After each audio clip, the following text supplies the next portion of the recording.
సిరిసిల్ల జిల్లా ప్రసిద్ధ పుణ్యక్షేత్రమైన వేములవాడ రాజన్న ఆలయం ఈ నెల 11 నుండి మూసివేయనున్నారు. రాజన్న ఆలయాన్ని విస్తరించేందుకు ప్రభుత్వం చర్యలు చేపట్టింది. భక్తుల దర్శనార్థం కోసం అనుబంధ దేవాలయమైన శ్రీ భీమేశ్వర స్వామి దేవాలయంలో 3,44 లక్షల రూపాయలతో నూతనంగా షెడ్ల నిర్మాణం, క్యూ లైన్ల, నిత్య కళ్యాణ మండపం, ప్రసాదాల కౌంటర్లు యుద్ధ ప్రాతిపదికను ఏర్పాటు చేస్తున్నారు. ఈ నెల 12 నుండి భీమేశ్వర స్వామి ఆలయంలోని అన్ని అర్జిత సేవలు ఉంటాయని, సాధ్యమైనంత త్వరలో రాజన్న ఆలయాన్ని విస్తరించి భక్తుల దర్శనాలు కల్పించడానికి చర్యలు తీసుకుంటామని ఆలయ అధికారులు తెలిపారు.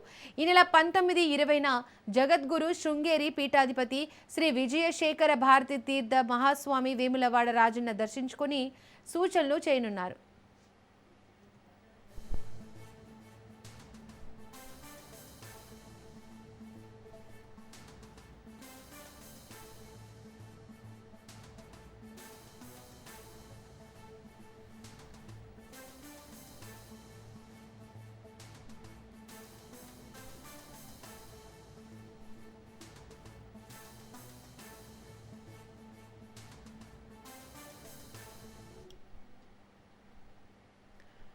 సిరిసిల్ల జిల్లా ప్రసిద్ధ పుణ్యక్షేత్రమైన వేములవాడ రాజన్న ఆలయం ఈ నెల 11 నుండి మూసివేయనున్నారు.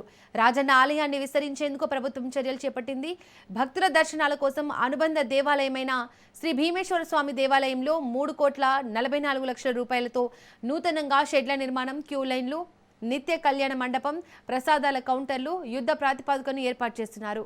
ఈ నెల 12 నుండి భీమేశ్వర స్వామి ఆలయంలోని అన్ని అర్జిత సేవలు ఉంటాయని, సాధ్యమైనంత త్వరలో రాజన్న ఆలయాన్ని విస్తరించి భక్తుల దర్శనాలు కల్పించడానికి చర్యలు తీసుకుంటామని ఆలయ అధికారులు తెలిపారు. ఈ నెల 19, 20న జగద్గురు శృంగేరి పీఠాధిపతి శ్రీ విజయశేఖర భారతి తీర్థ మహాస్వామి వేములవాడ రాజన్నను దర్శించుకుని పలు సూచనలు చేయనున్నారు.